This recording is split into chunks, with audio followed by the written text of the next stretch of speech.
This is Ben Goujon with Quad City Arts, and welcome back to Talking Art, supported by Quad City Bank and Trust. Today, I'm thrilled to be talking art with Matt Pulford, a visual artist whose solo exhibition, Away I Must, will be on display at the Freeport Art Museum in Freeport, Illinois, from July 31st to September 12th.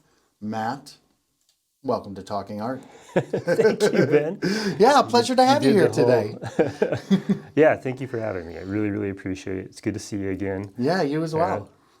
We first initially met through the Putnam Museum, where you also work, and I had no idea that you were also an artist. Yeah. And you're having a great year.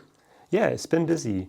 Things kind of ebb and flow throughout the period of maybe like 3, 4, 5 years in my life with 2 kids and having a full-time job and all that stuff, you know. So this is one of those years where there's an upswell, like a lot of work was made the last 3 or 4 years, and then I kind of spend time, all right, let's get it shown. So a couple shows this year, which has been really great. And yeah, the last time that happened was, I think, 4 or 5 years ago when I had a busy year again of that sort, you know. So yeah, after this, I'll go back to studio time intensively for a few more years, and the cycle repeats. Well, so tell us about the show at Freeport Art Museum. Sure. It opens July 31st, so this coming Friday. And tell us about the work that people are going to be able to see there. Yeah, just kind of broadly, generally speaking, I make a lot of work that's informed by the landscape that we're in here in the Midwest. You're going to walk in and see a lot of abstracted landscapes. This is not a literal translation of a farm field or a barn or in any kind of a classic sense. So there's a lot of kind of non-natural color, really bright, vibrant colors, sometimes really pastel kind of, thematic things going on. But you'll see allusions to kind of the wide expanse of the open prairie through, like swooshes of line work, things like this. But yeah, you'll see lots of paintings, some drawings. Several of the paintings are kind of big. There's a couple like 6 by 4 foot canvases in this show. Oh, wow. Yeah, always fun to travel those couple hours, Thankfully, friends have minivans, There's some drawings, that relatively decent size, 22 by 30 inch drawings that are a little different. They're, lots of kind of straightforward graphite drawing type things, but not as a wide expanse kind of, that I mentioned with the paintings, more of a detailed kind of, we can get into the details of this in a little bit, more kind of focused immersions of little spots out in nature. So yeah, there's a good mix. There's even like a sound piece, which is a little bit different for me. Every once in a while I kind of have fun, Yeah, I'm really excited and looking forward to it. The drive even going to the museum is very beautiful. It's almost like I'm in the world before I get to the show. So it's really nice to kind of these undulating hills of that part of Illinois and the wide expanse of the prairie that I'm talking about. So yeah, it's going to be a fun night. Yeah. Yeah. Well, that was the thing that really impressed me most looking through your catalog was how wide a range your work covered. Yeah. And like I was looking back from your early work in the late 90s to now, and just, you've worked with so many different mediums, and, you mentioned the sound piece that you have in there, which was really cool. And, I was so impressed with the way that you were able to work through so many mediums to kind of show us really a lot of different facets of the landscapes that you're talking about. Whether it's the oral engagement with the sound piece, or those details, or those wide pieces. And what is it about what draws you to that? To being to working in so many different media. Yeah. I think, well, first off, it's just fun to continue trying things. But I think Yeah. what takes you there, whenever you're asked, when people learn you're an artist out in the public or a social situation or whatever, well, what do you do? Yeah. What's your medium? And it is typically this kind of question for folks who just generally chat in those situations. And it's like, well, it's kind of all over the place, Yeah. And like, how much time do you have? So yeah, it's never been a situation. I was schooled as a printmaker, actually, did a lot of intaglio etching, a lot of lithography, like old school stone lithography. Learned to paint, always drew since I was a kid. Yeah. So I think there's that basis of just kind of, it's always what I was doing. But really the more kind of more informed artist kind of explanation is that there's just, there's so many different facets of that studio mindset and immersion of like, what interests you and what you're affected by and what you're attempting to articulate through a visual means, that it's more engaging in that studio practice to kind of branch off and try different things and think like, man, I sat and I plopped myself down in this field that's in the middle of nowhere and these things are really affecting me. And it's not just this visual thing, it's everything. It's the short lasting ephemera of the light that's kind of just here for a few minutes, that golden hour, whatever may happen, in the time that I'm sitting there, or the sound that's going on, of whether it's just the simplicity of wind through trees, whatever's happening. And it's like, well, you can't just sit and continue to be whatever kind of single path that you're on as a painter or a drawer or whatever, and it's like, it's just been a lot more fun the last few years and it's been informed by people like at this residency, I'm sure we'll talk about, who are just really doing some cool contemporary things with like making maps and just meeting really neat people, and that opening my own mind too, to trying different things, thinking through how you create things in a different way to expound on this kind of interest that I have, or the things that affect me in that way. It's not a wonderfully articulated answer because we're talking about art and it's tough sometimes to do that. Yeah. But yeah, I just really enjoy trying different things and being a little bit all over the place. And sometimes that's frustrating to like, a gallery, like, oh, I can't put you into the show that's just this. And it's like, oh, Right. so what, it's fine. It doesn't matter. I'm going to do my thing. Well, I love that you talked about the residency, and we can talk about that right now because, you've been going to a residency for the last couple of years at Art Farm in Nebraska.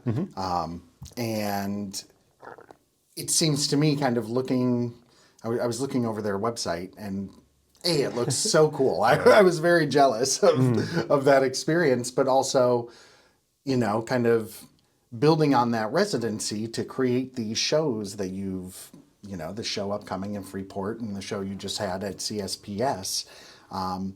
I would love to hear kind of about how those residencies shaped those. Yeah. Like you said, like this is kind of a period for you after a few years that were a little more not as active.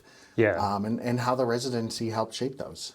Yeah, there's a couple different things to talk about with how that helped, how the residencies helped. I think first it's kind of important to lay some background context to really what has always been such a main driving force behind what I've made with my art is it really relates back to just kind of being this really shy kid who had the ability to kind of escape, to go to my brothers and sisters' farms. Actually, half brother, half sister from my dad's first marriage, but we're really tight. And as a kid, I could go off for like a week in the summer with them, or a weekend here and there throughout the year, really, and just kind of be with them, and was given this freedom to explore on my own as a 10 or 11-year-old, whatever. Like their golden retriever would just kind of take off with me, and we'd go off and just wander, by myself. And it was okay, it was safe. And that immersion in that type of a space was incredibly empowering to me, because I didn't have to deal with all these kind of social phobias or whatever I had as a kid. Very, very, very shy. My parents, like I didn't talk for a while. Like in school, my parents had to send me to a speech pathologist because they thought maybe something was going on. I was just really shy, Yeah. So anyways, I could be in these these kind of wide expanses of land by myself, and it just really felt really comforting and really warming, and that was great. So, you grow up and you're in college and you're doing this and that, and you get your job, and time continues rolling on. And like I said, parent of two, and here I am, 51 years old now, and that ability to do that is not really present terribly much anymore. If you do get a vacation, you're going to take your family to go do something fun together, which is wonderful. But to go to this residency that was in the middle of nowhere, it was I don't know, like 2 hours into Nebraska from here, kind of near a town called Central City, and just to be put back into that type of an environment that I really, really love was wonderful. So yeah, you're at this space, and there's really nobody around. If you choose to, you can just kind of be sequestered by yourself. You might have a roommate or two in several of the kind of living quarters types of buildings, but really you can really be on your own, or you can interact and mingle and maybe host a dinner or whatever with, I don't know, the 8 to 10 other artists that are going to be there. Yeah. Visual artists, musicians, writers, playwrights, sculptors, all different kinds of folks. And so yeah, you work a little bit, 4 days a week, like 3 hours a day, I think. You kind of help build a studio or tend to the garden. It's really, really wonderful. But the rest of the time, you're just on your own to do whatever you want. So yeah, being there, it was like instead of being on somebody else's land in the context of agriculture, you were in a cool art non-building building. You were with these really amazingly cool people, had access to all kinds of stuff. Yeah. But it happened to be that natural environment that I loved was kind of your roaming your neighborhood. Yeah. And it was great. Yeah. So yeah, just to expound on that, I could wander around and I could like plop down in this tall field of just wild, grass that was growing. I could get on top of one of the houses. Actually, you could get very high up in the air, like high above the trees. Oh, cool! And just sit there and just observe what happens with the color of the sky due to the clouds and the weird storm that might be coming, or the wind and the tree, And it was great. It was like, here's all my source material that I love, and it's just like so easily at my fingertips for the next 10 days. So it was great. It was very easy to sit in my studio and just get going. Yeah. Well, that was one thing about your work, and you kind of talked about some of that pastel line work that you're doing in it, and to me, it really jumped out. And so often I think, at least in maybe a classic painting or drawing sense, like we think of a landscape as more of a still life sort of thing, but like there's so much movement in your pieces, and there's movement in the land, the movement of the air, the movement of the trees with that, and your pieces to me spoke so much of just that movement. And hearing you talk about, like, I'm sitting on a roof just watching it, and how a day moves, that really jumped out. Yeah, I think, like you said, it's not a literal translation of what's going on. It's not that still life. That's a pretty good analogy. I think back to, there's so many things that inform that ability to just complete autonomy and freedom to do whatever I want with these formal elements of line and shape and color. I think it goes back to just books I've loved that are very kind of fantastically, interesting to me. I don't know, like there's a couple, more modern books, but going back to like Watership Down and these rabbits and things. Sure. Just this kind of playful, fantastical stuff that really early on kind of started to inform this, and having the two girls, young like babies wrapped in these onesies or wrapped in blankets or wearing a onesie that were these colors and things, just kind of, my mind began, I allowed myself just to kind of dreamscape in my mind's eye these weird things were like they're quilts that would be flying through the sky, this kind of weird stuff. And it was just like, here's my little whimsical kind of take on the things that I love about being out there. And Yeah, if this is unclear to the audience through this type of a podcast situation, I'm sure the website will be up. You can go back and look through things and see what I'm talking about visually. But those paintings were just a joy to make, and that just started to take off, and has continued to really be kind of stylistically what I'm up to in one sense. There's kind of a body that's like that. There's another body of the drawing stuff that we talked about. But also sometimes some of those there's a few works in the show that are kind of dark and foreboding, and that was, potentially kind of a newer exploration from the two sessions at Art Farm, because when nightfall would hit, I mean, there's nothing like you can really do to see very well outside of having a flashlight. There's Right. no light out there. Right. You would hear things going on. You'd hear, you'd hear noises of animals, and it was really energetic and engaging and kind of alive and interesting in this way Sure. of like tying back once again to literature that was like, or even modern film, or historical horror film. Like the woods can be frightening and Yeah. violent and dangerous. So, there's several tangents in this show that we're kind of talking about all at once, but, you have these kind of drawings of these focused kind of spots. You have these wide open, colorful, warm expanses of things, but there's also some dark stuff that was, I don't know. And I listened to a lot of crazy music, a lot of metal and, hardcore and grindcore, all this crazy stuff. And it's like, thematically, it's just a thing that humans like to explore. And I was like, this is really wild and interesting. And I see this foreboding kind of a thing. I'm experiencing it firsthand when you walk from one building to another at midnight and you can't see a dang thing and you hear all these crazy noises. Right. It's like, wow, this is pretty alive and hopping. So Well, and it takes you back to that primal place. Like, I mean, not that there are not there's not a lot of danger in the world. There is, but like, not that primal way of like, Yeah. I'm sitting in the woods and a pack of wolves may attack me tonight. I don't know. right. It's fun just to to kind of play off of that. Yeah. Yeah. So, but yeah, and I mean it and all this is tied to what your experience as a human.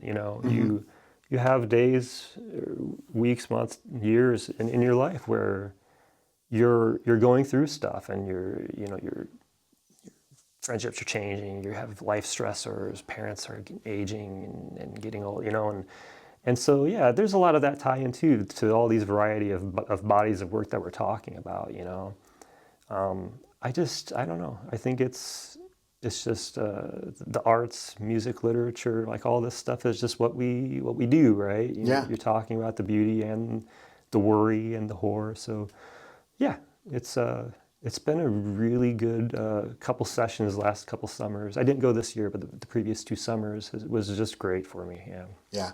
Well, and another thing that really jumped out about your work, and if you want to see more of Matt's work, you can go to www.mattpulford.com and see kind of the stuff you're working on now and stuff you've done in the past.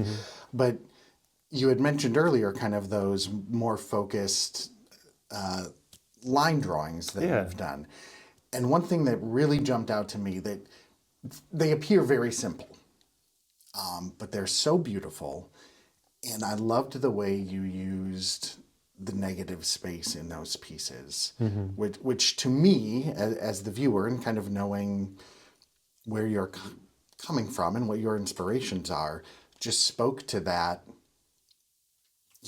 that big sky landscape that's out in Nebraska. Yeah. And kind of playing with that negative space. Is that something that was like a very conscious thing, or? Yeah, and there were some earlier drawings from, I don't know, maybe 10, 15 years ago even, where I began to really utilize that negative space that you're talking about.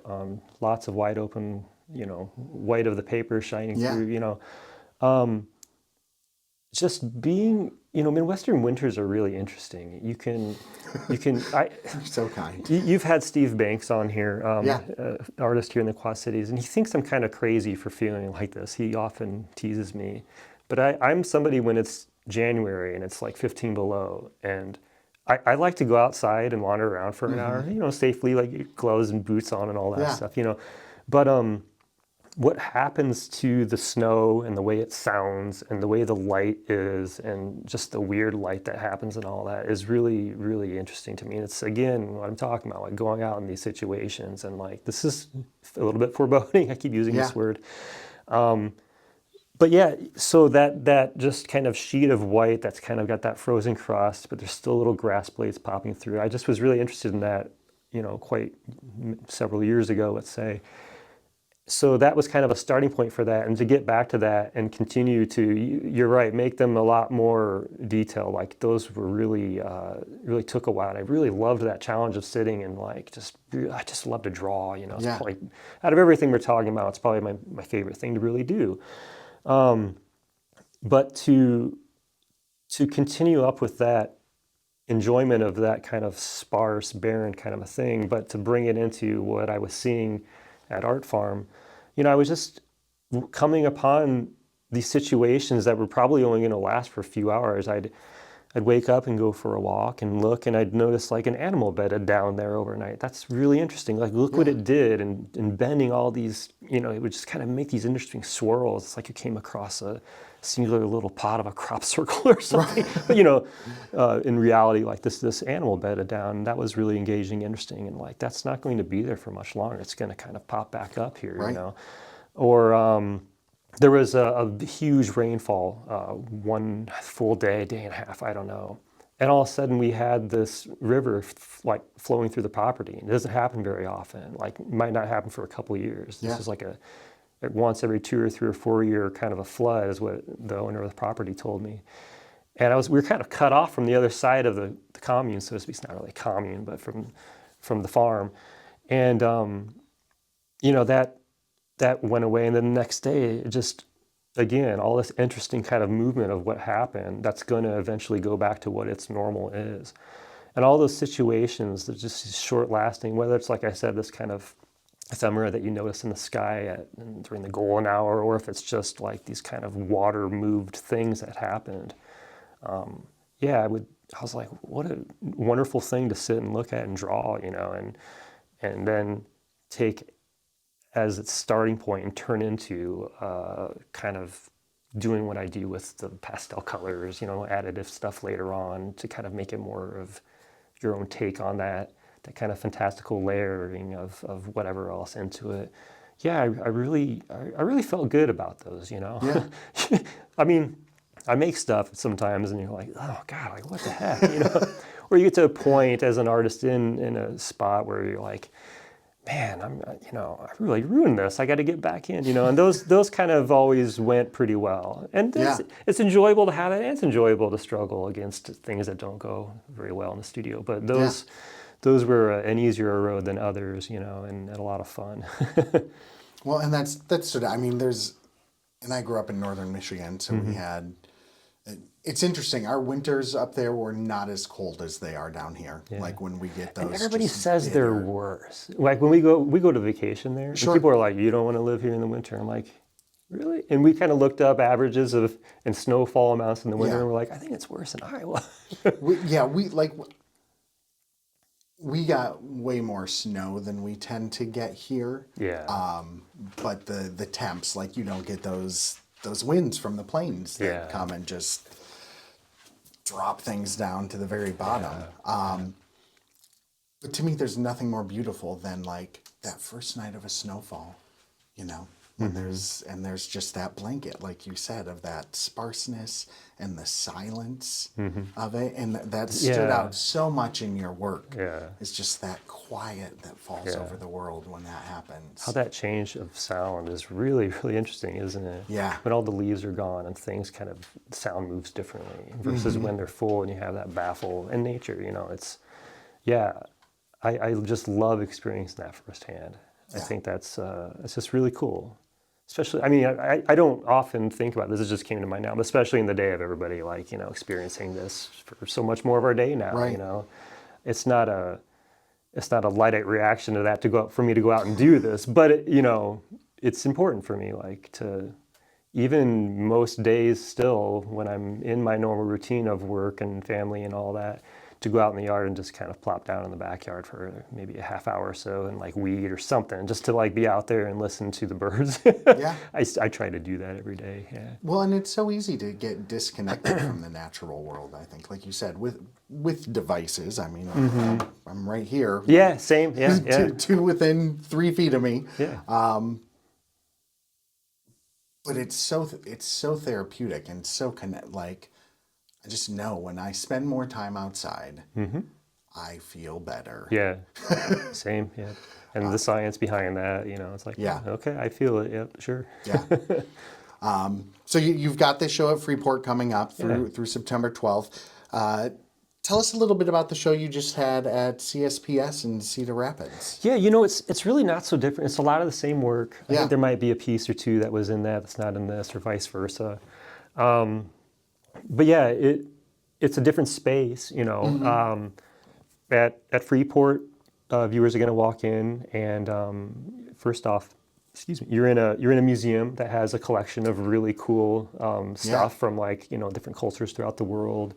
From antiquity, and you'll walk in and there's a couple gallery spaces there. So I'm going to have my show in the kind of typical rectangular white walled room, which is I saw it was a very nice space. I'm really excited. Nearby, I believe they're saying that their art guild is going to have their own show. That's kind of their individual artist's task was to kind of think in the way that I think about all this stuff that we're talking about, which is really funny and interesting, and I'm looking forward to seeing what their folks in their community make. So that'll be showing at the same time. CSPS, you'd walk in and you're downtown, and well, you're in the Nubo neighborhood, which is downtownish of Cedar Rapids, and a very cool building, very cool staff. You'd walk in.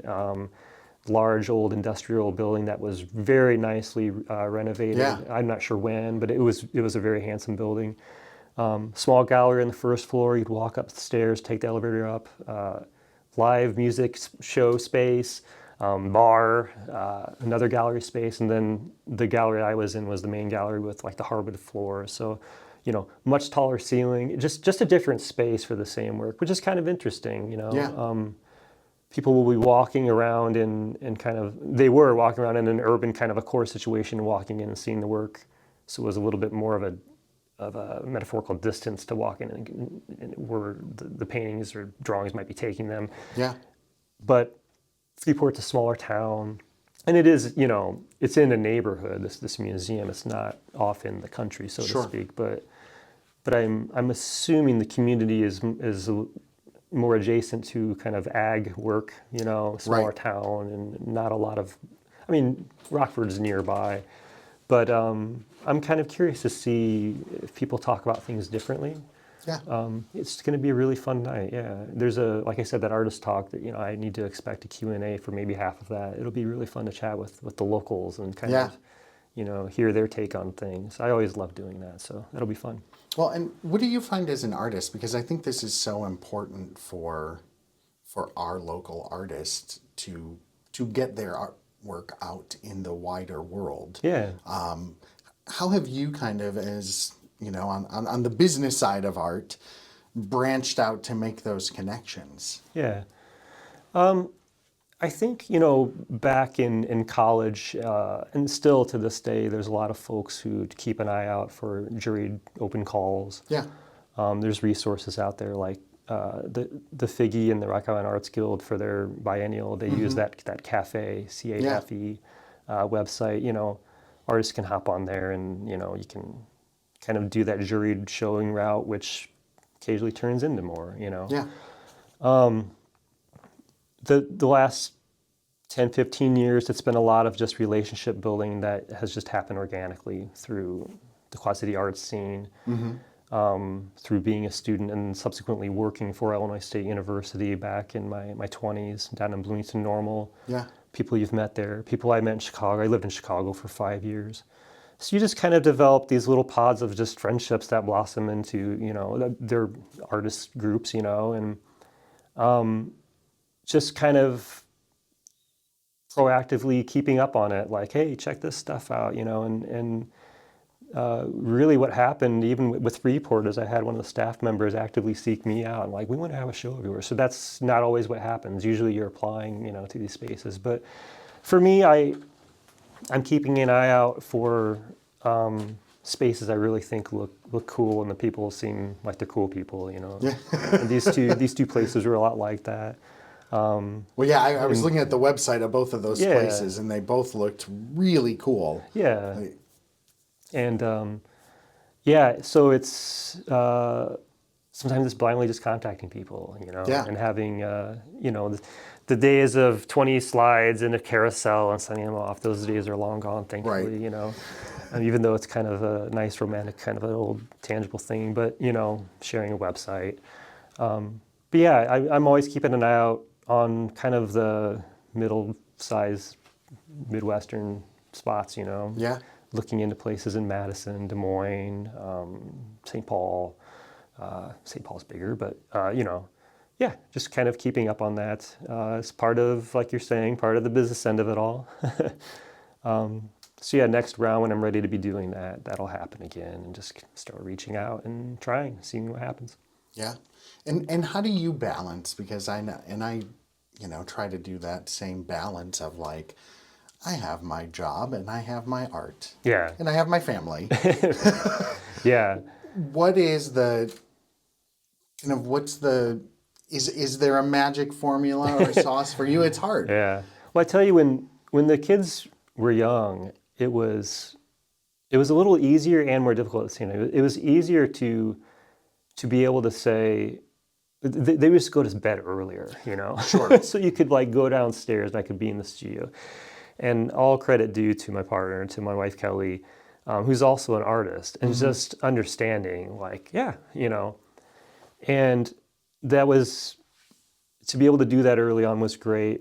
But the more difficult side would be they were young and they'd need extra attention throughout the night. So it's like, Right. popping back and forth and, always completely being the dad who like, I'm going to be helping out whenever you need it, hopefully they would say that.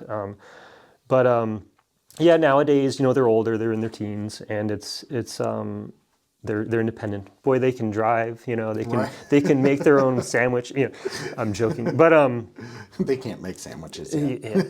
But it's easier, and it's more just of a communication with Kelly to be like, hey, I'm going to be pretty busy working on this the next month, and I'm probably going to be downstairs a few nights a week, and just awareness to your spouse, and with the job, just kind of always, it's this omnipresent probably for many people of, work and life separation and, Yeah. Holding boundaries firm on that kind of a thing. Yeah. And allowing myself to turn that off and go do my thing at night or on the weekends. Yeah. Yeah. It's a special, I'm picturing my studio down there as this little like, reclusive, like safe little warm space for me. And it's wonderful. So thankful we have the ability to have that in my house. It'd be difficult. I understand, the love of having that space that's away from your home to go and make a mess and, Right. and to kind of more easily snap into that mindset, flip that switch, like, all right, studio now, instead of kind of this hybrid zone of like walking down the stairs into my basement or back up. But it's worked really well for me, and I enjoy it. So That's great. Yeah. Yeah. It sounds like you've found that balance to the Yeah. extent that works for you. yeah. Yeah. And your work is at the Putnam Museum, so kind of one of our local Yeah. gems in the arts and culture scene. Yeah. What do you do at the Putnam, and what do you guys have coming up? Sure. The title is the Exhibit Development Manager. When I worked in Chicago, I was at the other planetarium and astronomy museum, and pretty early on, thankfully, had the opportunity to step up into a role of the exhibit developer there. And so I'm doing that now at the Putnam. What that is really putting yourself in the shoes of the guests who come into the museum and how they experience exhibits when they walk in. So there's a lot of working with the curatorial crew, who are wonderful. The Yeah. 3 curators I just love. And all their expertise and knowledge, these walking encyclopedias that I work with, right? Yeah. Working with them to take that knowledge and to kind of meld it together with how do we communicate that to a wide variety of audiences who come and Sure. walk through the door. There could be older scholarly type, adults who really are seeking out detailed information. There can be school groups who want to come up and whiz bang and try different things with their hands and make interactives work that way, or families who might want to mix. So it's fun. It's kind of the pacing, layering, a lot of graphic design of setting up these exhibits to developing floor plans, talking about a gradual unveiling of this triceratops that we have coming. Right. Yeah, it's a lot of fun that way. What you asked, what's coming up? If you haven't been to see the Kaleidoscope exhibit with Tom Chateau, that's up for a few more weeks. It's everybody in the community who's seen that. His little guest book is just filled with praise. He's been great. That show's been great. He's an artist who makes his own kaleidoscopes out of all kinds of stuff. They're so cool. They're very so cool. Yeah, some are very big, some are kind of small. I would go see that. After that, we're partnered with the Smithsonian we're a Smithsonian affiliate. Yeah. And we're bringing in their exhibit kit is called Know Your Treaty, and we need to customize that for our own community to work with our own Native American partners in Iowa and the broader region of states. And it's called Legacy of Land. That's what our title is going to be. So you can come in and you can see a lot of historical kind of walk through time of America and the way that treaties have kind of shaped what the modern United States is. And it's a more serious exhibit. This is some really rough things that have happened to these people. Yeah. And it tells that story.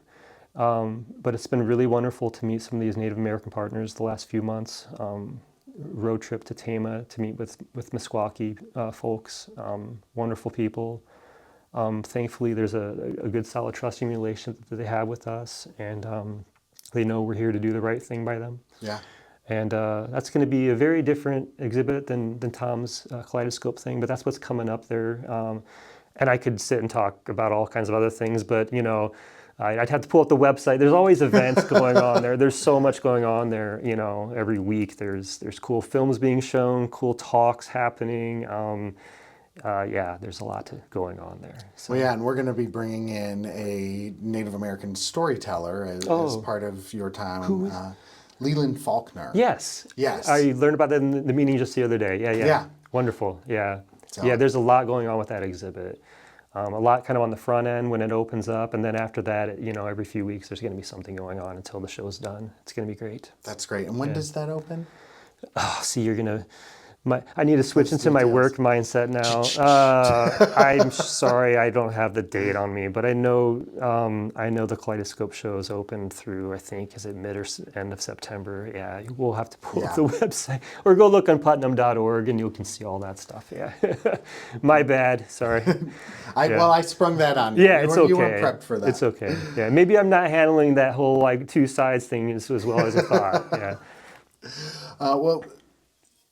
I'm so excited for your Freeport show, and it's really thrilling to be able to see the kind of this moment you're having right now with getting your work out there. And, it's really exciting work, and I think it's really beautiful, and I hope tons of people come and see it. You can go up to Freeport, Illinois, and see Matt's work at the Freeport Art Museum from July 31st through September 12th. Anything else you got for us, Matt? No, that was wonderful. Thank you so much. Yeah, thank you. If there's a guest who sees the website or whatever and is interested in anything, just contact me and chat. I'm laid back, easy to talk to, I think. It's fun to talk art. Fun to talk music, whatever, get a hold of me and we'll chat. Yeah. I appreciate it so much, man. Yeah, absolutely. Yeah. Thank you so much for being here today. Sure. Thanks again to Quad City Bank and Trust for their support and to our producer, the man on the mix, Mr. Josh Graves. For more information about Matt and his upcoming exhibition, you can go to www.mattpulford.com. My name's Ben Goujon. This was Talking Art.